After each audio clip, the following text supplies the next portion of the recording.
اللہ الرحمن الرحیم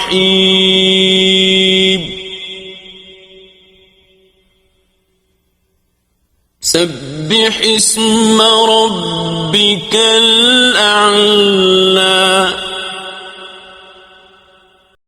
اے رسول صلی اللہ علیہ وآلہ وسلم، تو اپنے نشوونما دینے والے کے بلند و بالا نظام ربوبیت کو متشکل کرنے کے لیے سرگرم عمل رہے۔ الذی خلق فسوى،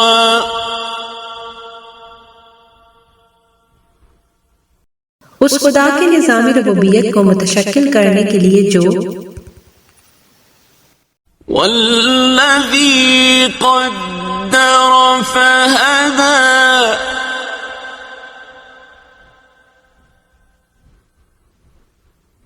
ہر شے کو مختلف امتزاجات اور ترکیب سے ایک حیت عطا کرتا ہے، پھر اس کے حشو و زوائد کو دور کر کے اس میں خاص تناسب اور اعتدال پیدا کر دیتا ہے، پھر اس میں خاص اندازے اور پیمانے کے مطابق ایک حد تک بڑھنے پھولنے پھلنے کی صلاحیت رکھ دیتا ہے۔ اسے اس شے کی تقدیر کہتے ہیں۔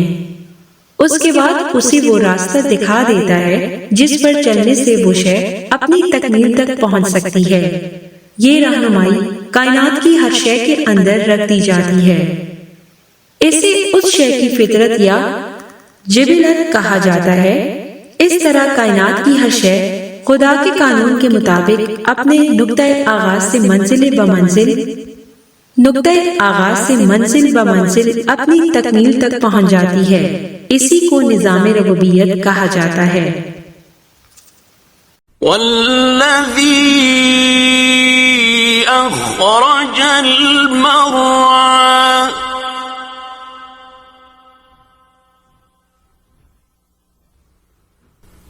مثلا زمین میں تخم ریزی کی جاتی ہے تو وہ دانہ خدا کے قانون تخلیق کے مطابق ہرے بھرے چارہ کی شکل اختیار کر لیتا ہے، جس سے مویشیوں کی پرورش ہوتی ہے۔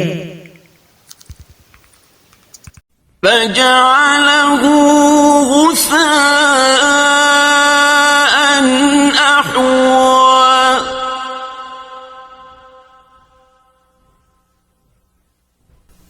لیکن یہی چارہ جب حیات بخش عناصر سے اپنا رشتہ منقطع کر لیتا ہے یا اس پیمانے کی آخری حد تک پہنچ جاتا ہے جو اس کے لیے مقرر کیا گیا تھا، تو وہ خشک ہو کر خس و خاشاک میں تبدیل ہو جاتا ہے۔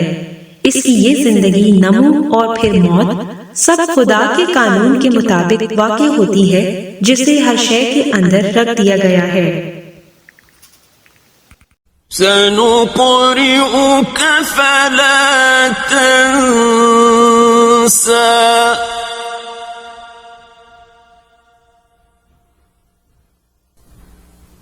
زندگی، نشوونما اور موت کا یہی قانون خود انسانی دنیا میں بھی کار فرما ہے، لیکن اس قانون کا علم اشیاء فطرت کی طرح انسان کے اندر نہیں رکھ دیا گیا۔ یہ رہنمائی اسے اس وحی کے ذریعے ملتی ہے جو انبیاء کی وساطت سے انسانوں تک پہنچتی ہے۔ یہ وحی اے رسول صلی اللہ علیہ وآلہ وسلم ہم نے اس اہتمام سے تجھے دی ہے کہ تو اس میں سے نہ کچھ بھول سکتا ہے نہ ترک کر سکتا ہے۔ الا ما شاء اللہ،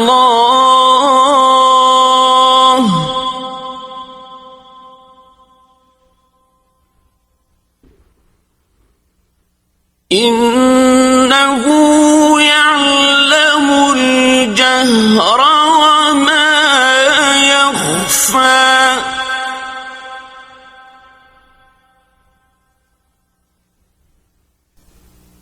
اگر خدا کی مشیت ہوتی تو تو اس میں سے کچھ بھول سکتا اور ترک کر سکتا تھا، لیکن جیسا کہ پہلے کہا جا چکا ہے اس کی مشیت ایسی نہیں تھی، اس لیے تو اس میں سے کچھ بھی ترک یا فراموش نہیں کر سکتا۔ یہ حتمی بات ہے۔ یہ وحی اس خدا کی طرف سے دی گئی ہے جو جانتا ہے کہ انسان میں کیا کیا ممکنات زندگی مضمر ہیں اور ان میں سے کس کس جوہر کی نمود کس انداز سے ہو سکتی ہے۔ اس لیے ہماری یہ وحی ہر طرح سے مکمل اور اس مقصد کے لیے کافی ہے جس کے لیے دی گئی ہے، یعنی انسانی ذات کی نشوونما کے لیے۔ وَنُيَسِّرُكَ لِلْيُسْرَىٰ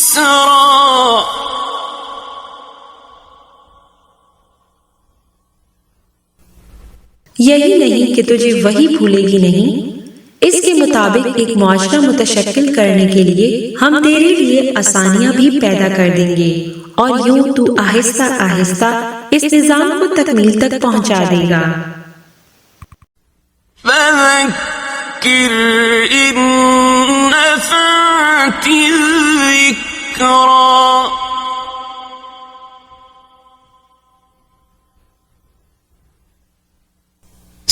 سو تو اس وحی کو لوگوں کے سامنے پیش کیے جا، لیکن جب تو دیکھے کہ جس شخص یا گروہ کو تو نصیحت کر رہا ہے وہ اس سے مستفید ہونا ہی نہیں چاہتا تو اسے چھوڑ دے، اور یہی وقت اور توانائی ایسی جگہ صرف کر جہاں تیری تعلیم نتیجہ خیز ہو۔ سَيَذَّكَّرُ مَن يَخْشَىٰ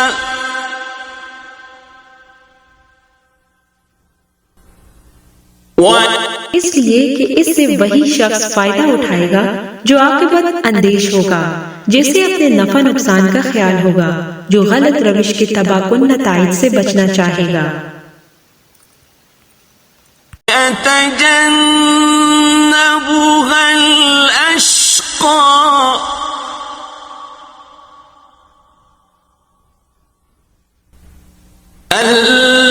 جو شخص اس سے کنارہ کش رہے گا وہ تیرا یا کسی اور کا کچھ نہیں بگاڑے گا، وہ خود ہی زندگی کی خوشگواریوں سے محروم رہے گا اور یوں بڑا بدقسمت ہوگا۔ الَّذِي يَصْلَى النَّارَ الْكُبْرَىٰ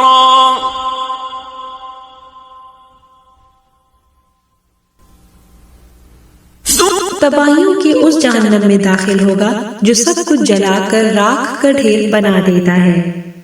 ثُمَّ لَا يَمُوتُ فِيهَا وَلَا يَحْيَىٰ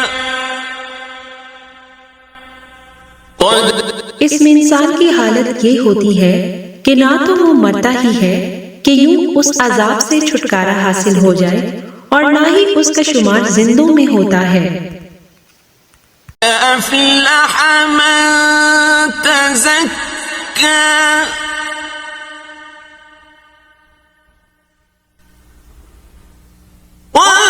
یاد رکھو کھیتی اس کی پروان چڑھتی ہے جو اپنے جسم کی پرورش ہی کو نصب العین حیات قرار نہ دے لے بلکہ اس کے ساتھ اپنی ذات کی نشوونما بھی کرے۔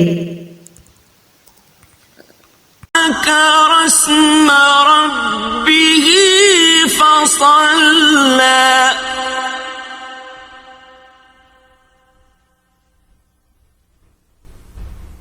اور ذات کی نشوونما اس کی ہوتی ہے جو خدا کی صفت ربوبیت کو عملاً متشکل کرتا اور زندگی کے ہر گوشے میں اس کے قانون کے پیچھے پیچھے چلتا ہے۔ بل تؤثرون الحياة الدنيا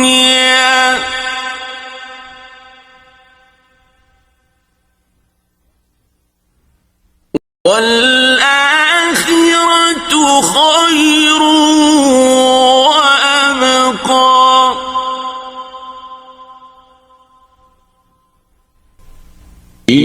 ان مخالفین سے کہو کہ اس کے برعکس تمہاری یہ حالت ہے کہ تم طبعی زندگی کے مفاد کو ترجیح دیتے ہو، حالانکہ مستقبل کے مفاد ان سے کہیں بہتر بھی ہیں اور غیر متبدل بھی، یعنی جب جسم کے تقاضوں اور مستقل اقدار میں تصادم ہو تو صحیح روش یہ ہے کہ مستقل اقدار کے تحفظ کے لیے جسم کے تقاضوں کو قربان کر دیا جائے۔ اس سے انسانی ذات کی نشوونما ہوتی ہے اور اخروی زندگی کامیاب۔ إن هذا لفي الصحف الأولى صحف إبراهيم وموسى